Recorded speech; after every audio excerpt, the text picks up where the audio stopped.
pumasok sa room, dapat binabasa ko usually yung mga to para at least meron akong ma-refresh bago mag-umpisa. So ano ba yung sa introduction? Sa introduction, of course, kailangan mas lalo pag may bisita, may witnesses na bago, syempre ipakilala mo yung sarili mo as mediator. And dito sa introduction, dito mo rin sasabihin kung sino yung complainant at saka sino yung respondent. And then after introduction is the welcome. So dito sa welcome is, of course, kailangan naman na may welcome statement. So under the welcome statement is welcome lahat yung so after that welcome sa mediator's overview. So ano ba yung mediator's overview? Usually dito yung sinasabi kung ano yung expectation at saka goal ng mediation. Parang at least malinaw. And after that is the role of mediator. Yan yung isang halos ina-emphasize ko kung ano ba talaga ang role ng mediator. So as a lupon chairperson, lagi kong sinasabi na kami lang yung taga-facilitate. So hindi manggagaling sa amin yung decision, kundi kami yung nagbibigay ng kumbaga facilitate para mas aktibo yung usapan. And sa roles of parties, so sa roles of parties, yan yung tinatanong namin kung ano ba yung mangyari sa both party. So usually yung unang nagsasabi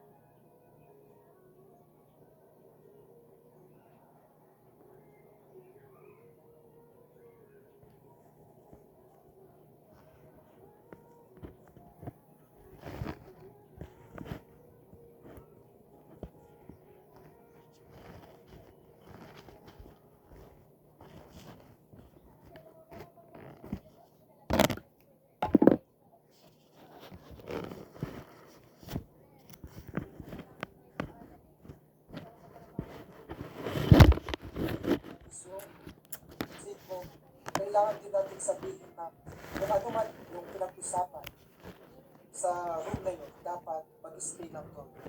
Dapat confidential lang para hindi ma-compromise kung meron mga agreement.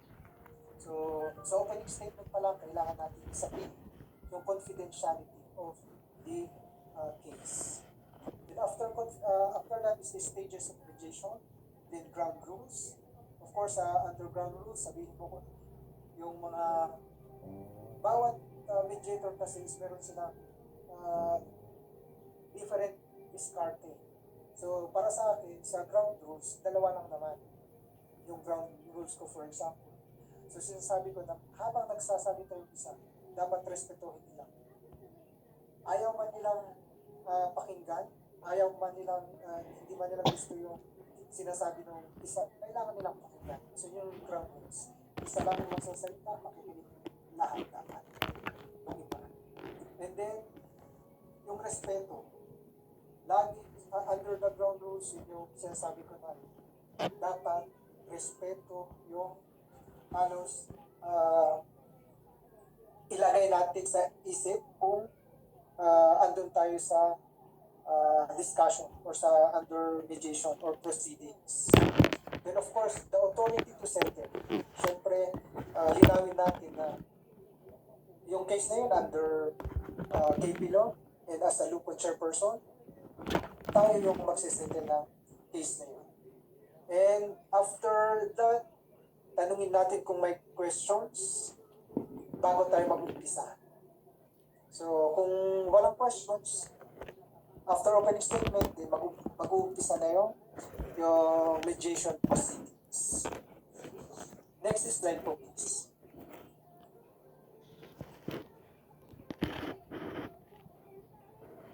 Itong mediator or conciliator's break, ito yung usually na pag land dispute.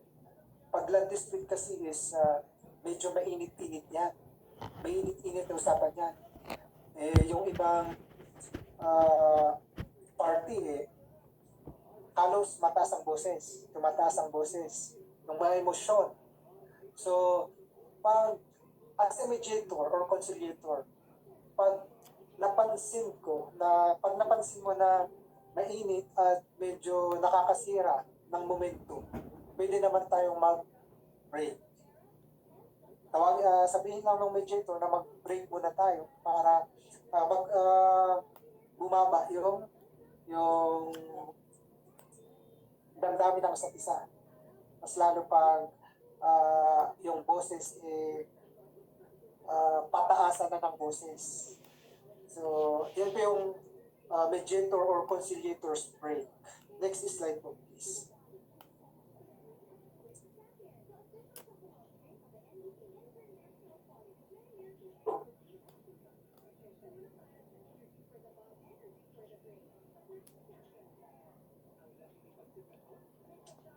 So, during break time, ito yung isang practice ng lupon dito na pag alam ko na mahirap yung kaso, iniimbita ko yung ibang lupon members. Pero of course, in the mediation stage, bawal po yung mga lupon members na sumali sa usapan. So during break lang naman, pwede silang mag-act as counselors or advisors kung gusto ng party. Kung ayaw nila, di wala kayong magagawa. So, yan yung counseling na pag alam nung lupon chairperson na mahirap yung kaso na yun, pwede naman siyang magtawag ng ibang lupon para sumali during break time as advisors or counselors. So, bale, sila yung tutulong para ipaunawa kung ano man yung dapat gawin. So, next slide po, please.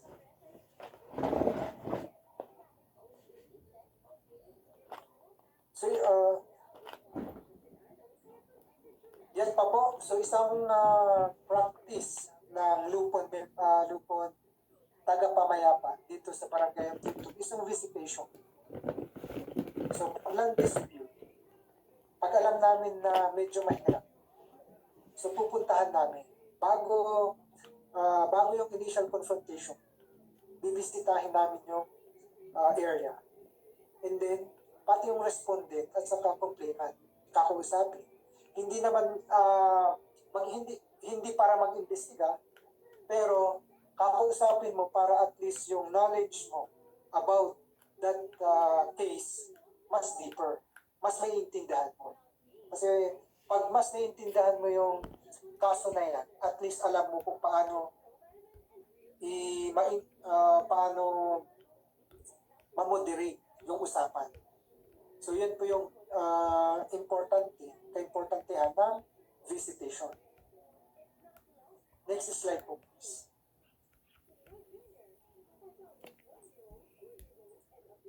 So ito pa po yung isa, power of silence. So hindi ko alam kung ito yung, in our layman's term, dito sa amin, ang tawag namin is dangla. It's a red flag. So ito yung ginagamit namin pag meron ng settlement, meron ng boundary. So yung boundary, itatanim namin yung dangla. At yun yung magiging permanent boundary.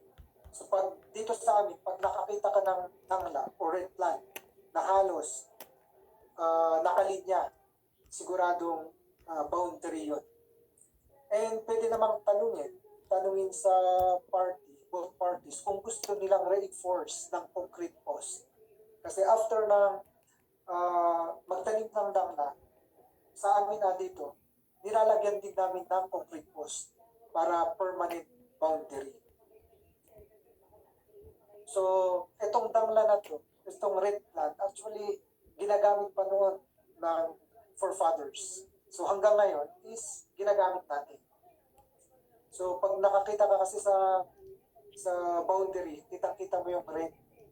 Very prominent yung kulay. Kaya magandang boundary. So the power of silence. So, pagkita mo lang yan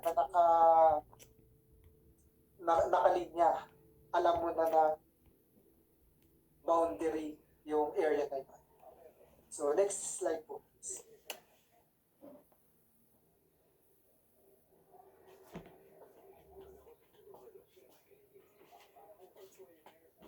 So yan po. Yan po yung dangla o red flag. Hindi ko alam kung anong tawag nyo sa inyo. Yan. Next slide po please.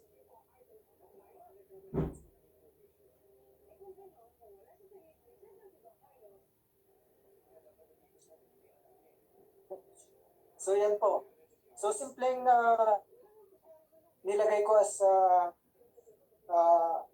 good practices, one of the best practices, kasi yung free brewed coffee. May mga complainant or respondent na maaga silang pumapasok. Maaga kaysa sa naiset mo na time. And maganda pag may brewed coffee kasi habang nagkakape, pwede naman ko nag-uusap eh. Yung coffee kasi na yan, pwedeng mag-build ng rapport. And habang nag-coffee, pwede kayong mag-usap-usap. And meron yung tinatawag natin na common grounds habang nagko-coffee, di ba? Nag-uusap. So, magkano lang naman ang gastos sa coffee, di ba?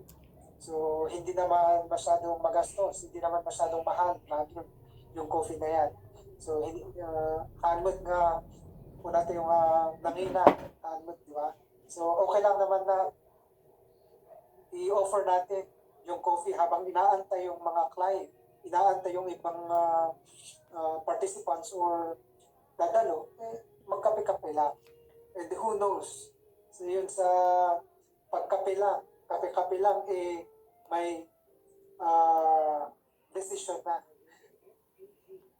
Yan kasi is habang nag-uusap, habang nagkakape, yun yung sinasabi ko nga na meron yung rapport. Pwede kang mag-build ng rapport dyan. So, nilagay namin ang isang good practice sa atin. Next slide po, please.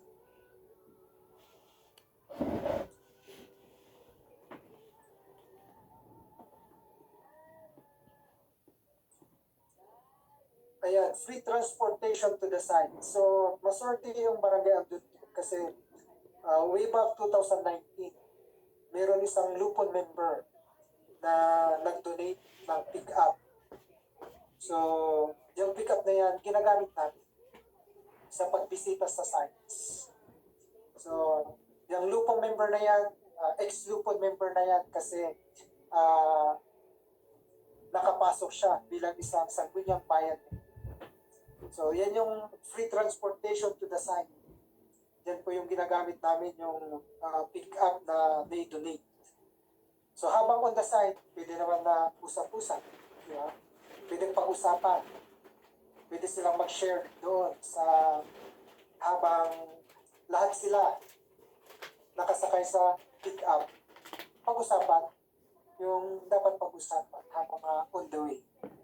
So, yung free transportation, hindi namin pinapabayad yung sasakyan pag pupunta kami sa site.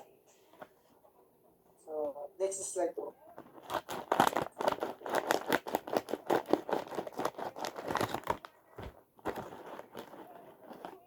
So, I think last slide lang po yun.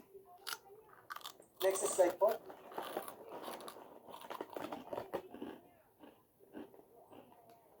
So, ito, second to the last slides. So, faith-based organization debrief. So, after settlement, tatawagan namin yung isang pastors or minister para i-pray over yung settlement na yan. Yan yung practice namin na hindi pwedeng mawala, yung debriefing. Kasi, while pinagdadasal nila, yung settlement, pati yung mga dapat gawin ng bawat party para yung settlement na yan is dapat ma-fulfill at hindi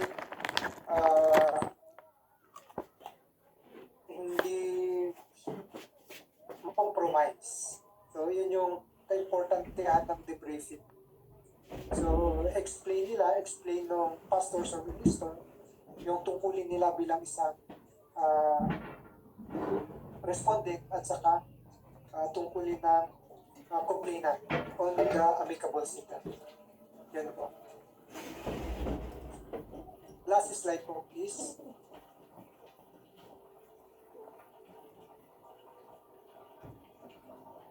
And of course, kailangan po para magkaroon tayo ng effective na lupong tagapamayapa, kailangan po yung training and seminars. And dito sa Barangay Abdunto, konti lang actually yung allocation namin sa annual budget. Every year, meron lang kami 35,000. Pero yung 35,000 na yan is divided into 3. So, all meetings, 10,000. And then yung trainings and seminars, 10,000. And of course, yung incentive. Every meeting is may incentives nila. So, 15,000. So, 35,000 all in all. So, sa trainings and seminars, actually kulang yung 10,000 na naka-allot allocation namin sa annual budget. So, ang ginagawa namin is yung supplemental budget. So, kinukuha namin sa mga prices sa lupon. Since yung price ng lupon sa municipal at saka provincial, pwedeng gamitin yon sa mga trainings and seminars. So, yung price ng region, yun yung ginagamit namin sa mga buildings. For example, sa pagpapaayos and of course, sa mga resources. Pagpumban, yung mga office supplies, and through project proposals. Yun yung sabi naman Babol kanina na sa region, kailangan may project proposal. So sa municipal level at sa provincial level, yun yung ginagamit namin yung price para madagdagan yung trainings and seminars ng lupon members. So sabi nga natin, para makapacitate yung mga lupon members, kailangan yung continuous trainings, continuous na seminars. So, yan po yung mga good practices ng Barangay Abdunto. So, I think yan po yung last slides. Since I was given 20 minutes to present ng mga good practices. So, yan po yung mga highlights lang ng good practices ng Barangay Abdunto. And last slides, please.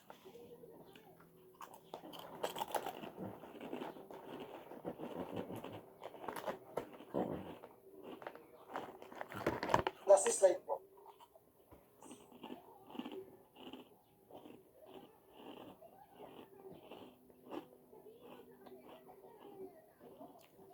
Ayun, so babasahin ko lang yung last line na favorite quote ni Ronald Reagan from Ronald Reagan. So, peace is not the absence of conflict, but the ability to cope with conflict by peaceful means. So, yan yung akma para sa mga lupon members. So, again, thank you so much po. And from Barangay Abdunto, salamat po sa pag-imbita to share some of our best practices.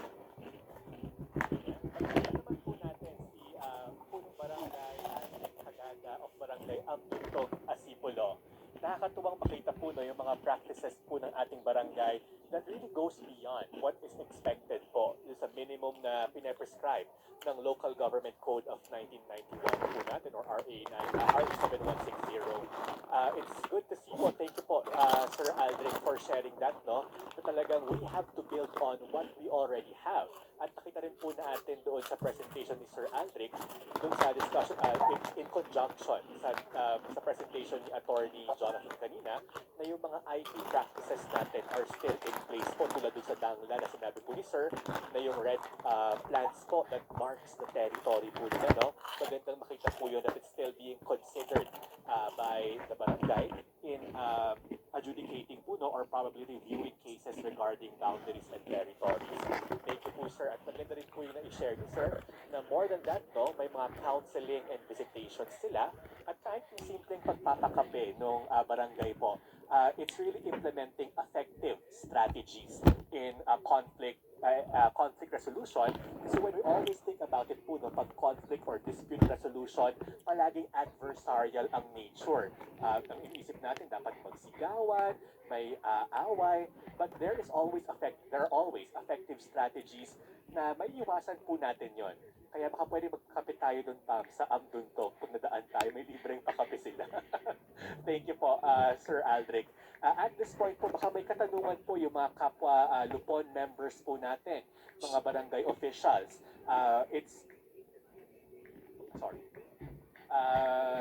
Baka po may mga katanungan po tayo. Ayan po, may mga insights po tayo, no, Sir Aldrich, may mga insights po tayo from our participants from Ma'am Bridget po of Benguet po, MLGOO po natin sa Benguet. Thank you po, PB Hagada. So unselfish to share those best practices. Very practical but may have been overlooked by most. Thank you, sabi ni Ma'am Bridget. At sabi po ng Barangay Lourdes Subdivision Extension Barangay sa Baguio City. Thank you, sir. Can we visit your barangay for benchmarking daw po? Ayan, may mga invitations na po. Sir Aldrich, ano sagot po natin dito? Walang problema po, sir. So, magbigay lang sila ng communication, wala naman pong problema. Ayan, better lang. Pwede silang mag-visit anytime. Kasi, yan lang naman. Kailangan lang ng communication para at least alam natin yung prepare natin, sir. Thank you po, sir. I believe na nag-raise ng hand po si Sir Danilo Basaw of Kabugao, Apayao. Yes, sir. If you have a question, you can unmute po. Finance for Tanong ko lang po, sir, paano kapag may pasaway sa barangay, ano pong dapat gawin po para magkaroon sa mabigyan siya ng disciplinary action? Pag may pasaway sa barangay, Opo, sa mga empleyado. sa empleyado, Opo. so, sabi po ni attorney kanina, depende naman pag may pasaway sa barangay, cover ng ordinansa, pwede natin gamitin yung mga ordinances. For example, ano ba yung case na yun? Ano ba yung nilabag niya yun sa barangay? Paano siya naging pasaway? So, tignan natin yung mga ordinances sa barangay at sa municipal level kung covered yun. And then, usually naman pag mga away sa barangay, mga pasaway na yan, is pwede naman covered sa katarungang pambarangay. Or kung hindi pa no need pa na pumunta ng katarungang pambarangay, tignan lang natin yung mga ordinances. Kung ano yung penal provision ng ordinances, kung takma doon. Kung doon siya naka-angkla. Bago pumunta sa katarungang pambarangay. So usually man, halos ng mga pasaway or sinasabi natin na misdemeanor sa barangay is pwede naman pag-usapan. I-base lang natin na dapat may legal basis. Pero ordinances, yan po. Thank you, Sir Danilo. Thank you, Sir Aldrich. That response, no? Baka may other questions pa ba tayo, sir? Sa mga kasamahan po natin, we have a reaction po from Barangay Camp 4 in Tuba. Hi sir, from Barangay Camp 4, we would like to visit your office one of this time. Ayan. So maraming gusto pumunta sa Barangay Ambundog, no? Baka may questions na po tayo. Sir, sa Facebook po natin, may questions tayo or from... Sure ako, sir, ah. Handa daw ang kape, sir. Alright. Ayan, we have another po from Barangay Poblacion, East Salamon. Cap Hagada, could we invite you here at Barangay Poblacion, East Salamon? From Ma'am Imelda Bundon, Kawagdan. Ay, malapit na lang po. So, yeah, malapit lang naman ang Lamon. Part of Ifugao, so pwede po. Kailangan lang na communication para at least meron akong business na pumunta dyan. Shout out po, Ma'am Kawagdan.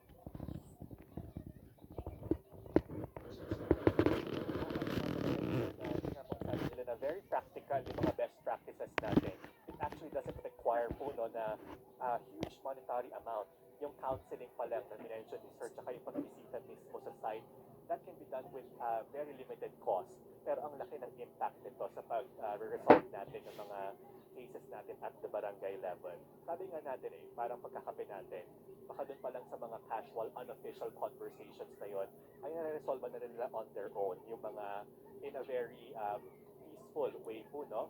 Na talagang konting intervention na lang ang kailangan natin gawin. Thank you talaga, sir. Maganda po yung mga ano natin. At I hope this serves as an inspiration po, no? Sa mga barangays natin, nakita po natin kung saan ginagamit ng Barangay Ambundog yung incentives nila doon sa LTIA that can be used sa pag-develop or pag-repair ng mga structures nila. And more than that, yung medical capacity. Yung mga Lupon members natin, no, sir, importante po yun kasi we cannot sit on our knowledge. We have to regularly improve, seek new knowledge and new ways to innovate what we are doing. So we commend talaga po, no, yung Barangay Ambundog for undertaking these initiatives at our barangay level. Kitang-kita po talaga kung bakit sila ang regional winner natin and hopefully, sir, no, ma-maintain po natin ito at yung mga ma-boost yung mga barangays natin na baka pwedeng implement natin ito. We have the mechanisms and we have the systems in place. Ayan, yung debriefing. Ayan po, sabi po ng mga banawi po natin. Tama po yun, no? Talagang we always have to take care po yung mental health po, yung ng ating mga barangay, mga constituents po natin.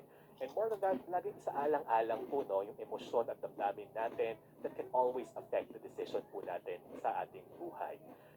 Tulad nga po ng sabi ni Sir, no, maganda yung sinabi niya, fourth class municipality but providing first-class services. Ganda na sinabi ni Sir. Palakpakan po ulit natin ang Barangay Ambundog. Thank you po ulit, Sir Aldrich.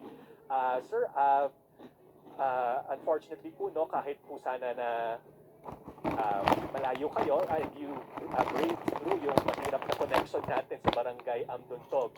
Kitang-kita po natin na medyo nahirapan po tayo doon, but you still persisted po on joining us activity. We really appreciate it po. Kaya po at this point po, sir, we would like to present our certificate of appreciation. Again po, please allow me to read the citation. Republic of the Philippines, Department of the Interior and Local Government, Cordillera Administrative Region. Thank you, Honorable Aldrich G. Hagada, the punong barangay of Ambundog, Asipulo, Ifugao, for sharing your invaluable time, knowledge, and expertise as resource speaker on online session 3, sharing best practices in dispute resolution during the IPIAS Introduction to the Katarungang Pambarangay Law and the Lupong Tagapamayapa Incentive Awards for Barangay Sakar, conducted on February 29, 2024 via Zoom and Facebook Live. Given this 29th day of February 2024, and this certificate is signed by the Regional Director of DILG CAR, Araceli A. San Jose. Muli po, sir, on behalf of DILG CAR, thank you po, PB Aldrich, at sa buong lahat po na bumubuo ng Barangay Ambundog sa Asipulo, Hagio, Ifugao.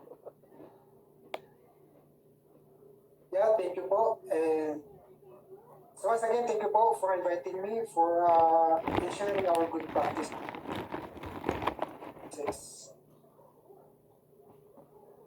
Ayan, sir, no? May mga humihingi po ng contract address, ng email address po. Meron po ba kayo, sir? Contact details po ng Barangay Amduntog that you would like probably to share sa chat box po natin. Baka may katanungan po sila or yung mga requests po nila. Sige po, sir. Send ko po sa chat box yung email address ng barangay, sir. Ayan, thank you po. Same request po kay Ate Trisha of DILG Sadanga. Good afternoon, Ate Trisha. Ay, Mountain. Sadanga, Mountain Province. Alright. Baka wala mo po bang pahabol na question sa ating mga kasamahan? Wala. Alright. So at this point po, no, we would like to thank our three resource persons, si Ma'am Babel, Attorney Jonathan, and PD Aldrich, for sharing your knowledge and expertise po sa ating EPS knowledge sharing sessions. Kami po sa DILG, we are hopeful na marami po tayong napulot na bagong kaalaman and we put it to good use po. Knowledge is best when it is used, ika nga po, di ba? So yung mga theories and concepts na nakuha po natin ngayong araw, hopefully po ay ma-apply po natin siya sa ating mga barangay in improving our lupong tagapamayapa.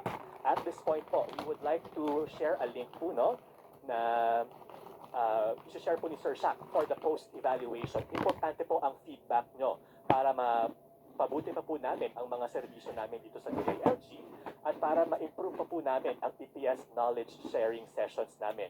Tulad po na nabanggit ko kaninang umaga, may post-test po tayo, no, para makita po natin kung nag-improve ang scores natin sa pre-test natin. The QR code is flashed on screen. The link is bit.ly/3SPFM0Y at sent rin po ito sa ating chat box. Individual po ulit ang pag-accomplish ng post-evaluation at individual rin po ang pag-accomplish ng ating post-test. Okay? So, we'll give you a few time para i-accomplish po ito. At yan po, tulad po ng sabi ni Ma'am Bridget, tama po kayo, ma'am. Let us have more barangay chief executives, the likes of Honorable Aldrich G. Hagada. Tama po tayo, ma'am, no? Na malaki po ang expectations natin sa ating mga barangay. That's why we have to elect leaders na may initiative and has a vision for the overall development of our barangay, lalo na hustisya po, no, at kapakanan po ng ating mga mamamayan ay nasa kamay ng ating barangay. Thank you, Ma'am Bridget, for that insight. Again po, we would like to inform everyone na naka-flash na po ang post-test and post-evaluation. We are enjoining everyone to please accomplish it po para marinig rin po namin ang inyong mga suhestyon sa pagpapalakas po ng ating programa. Kung may gusto pa po kayong ipahatid sa ating mga resource persons, sa ating mga speakers, bukas pa rin po ang ating chat box at laging bukas ang tanggapan ng ating barangay Amduntog, ng Public Attorney's Office and DILG CAR, and our Provincial and Field Office upang sagutin po ang inyong mga katanungan. Sir Shaq? Alright. Okay. Baka po may gustong mag-share po, no? Baka may gustong mag-unmute or gustong mag-share po ng kanilang mga insights or sharing po kung ano po yung mga natutunan nyo. Baka gusto nyo magpahatid ng message sa mga resource persons natin. Mag-raise hand lang po kayo para ma-acknowledge po kayo. Maganda rin po na binubuksan natin ang plataformang to share din po kung ano po ang mga natutunan nyo. Anyone po from our participants? Baka may gusto pong mag-share ng kanilang ideas and reactions sa ating presentation. Meron po ba? Baka nahihiya lang po kayo. May nag-open daw ng microphone. Meron? Okay. Alright, okay na po ba tayo sa ating post-evaluation and post-test? Sir, pumapasok na ba ang mga responses nila?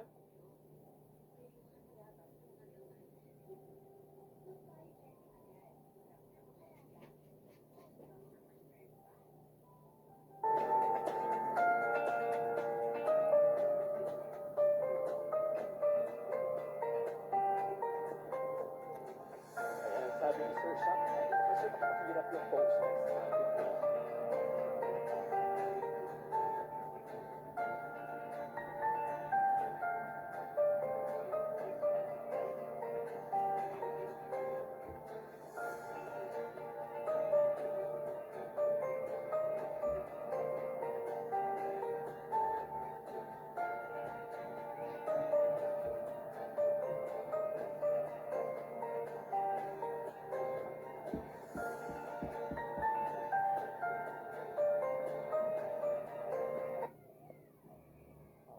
reminder lang po, no?